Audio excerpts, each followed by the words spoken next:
Hello, welcome back and welcome to anyone new. I'm Lisa and I'm pregnant as a surrogate for the third time.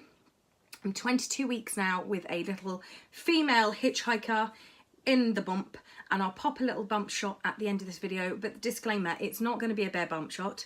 It's probably never going to be a bare bump shot because I am plus sized and nobody needs to see that ever, including myself. Just no. So if you're here for that sort of thing, probably not the channel for you. I don't really cater to preggphils, I'm afraid. I'm just sort of fat and a bit pointless, but growing humans. So I'm just gonna catch up on how everything's been going in the previous week. As I said, this is my 22-week pregnancy vlog. I'm now 23 weeks pregnant, which is completely mad. I gotta yawn again. Oh, I can't hear stop yawning. Oh. And it's only because I've got a headache and I can't shake my head like that too much because it hurts. So first things first, I'm dying. I'm a bit squinty because I'm struggling with the light. But you need light for videos, but I kind of want to sit like this because I've got a headache. I've had it for pretty much the whole week. After 2 days, it peaked to the fact my whole face was hurting, my teeth were hurting. My kids are back, so they might shout upstairs. And I was really sort of struggling for a day, but it sort of died down and it came back yesterday afternoon, and today it's been really like I'm struggling. I'm in quite a lot of pain in my head, so this won't be a particularly long one because like talking and sitting in sunlight is not really enjoyable, if I'm completely honest. But it's not the end of the world at all. It's just a headache, but you can't really take anything much when you're pregnant except paracetamol, and that's not really doing anything for me. So I've had better days, but I've also had worse. After saying hadn't had any acid reflux or anything last week, you know what happened for like 3 days. Really bad acid reflux, and I was like, oh damn it. But the plus side is I think it's down to her position. When she was down in my pelvis and she was putting pressure on my cervix and it really hurt, I was getting pelvis pain or pelvic pain, and it wasn't fun. But where she's come out there, I've hardly had any pelvic pain at all. Like this last week, I've been fine. My back's a little bit achy on occasion, but honestly, I cannot think of any time that I've had back pain, but I have had acid reflux. I think when she's down low, I get the pelvic pain, and hi Molly.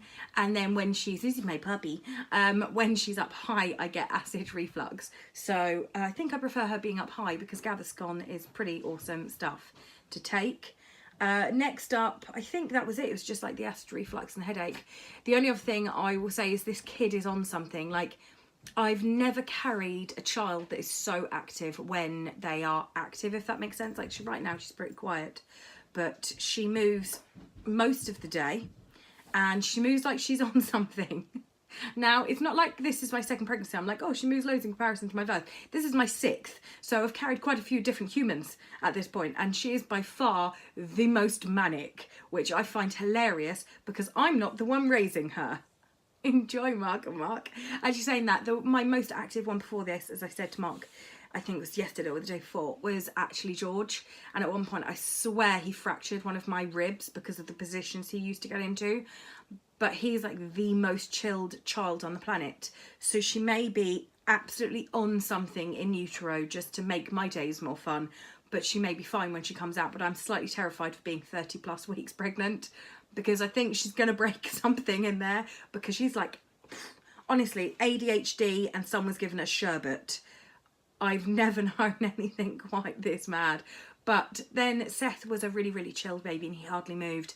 And I was in and out of the hospital on occasion getting checked up because he literally wouldn't move for the whole day. To the point that actually I had a blood test done, given icy water, was given orange juice. And even the midwife was concerned that this kid was not moving at all in there. His heartbeat was fine, but he was just not moving. And then he decided to kick and everything, and I was allowed to go home. But I prefer, I think, the manic one, she says now, before the rib breaking section of pregnancy comes in. But I think I prefer them being active and knowing they're okay than them being really, really quiet. No offense, Seth, you're an awesome kid, but you terrified me because he just didn't.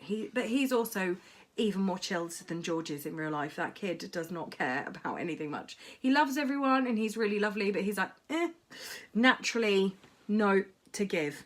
So I'm going to get off because my brain really hurts now, and I'm going to put a cold flannel over my head and cry softly into it for a while, and I'll upload this when I'm physically able to sit in front of a computer or whatever and do it.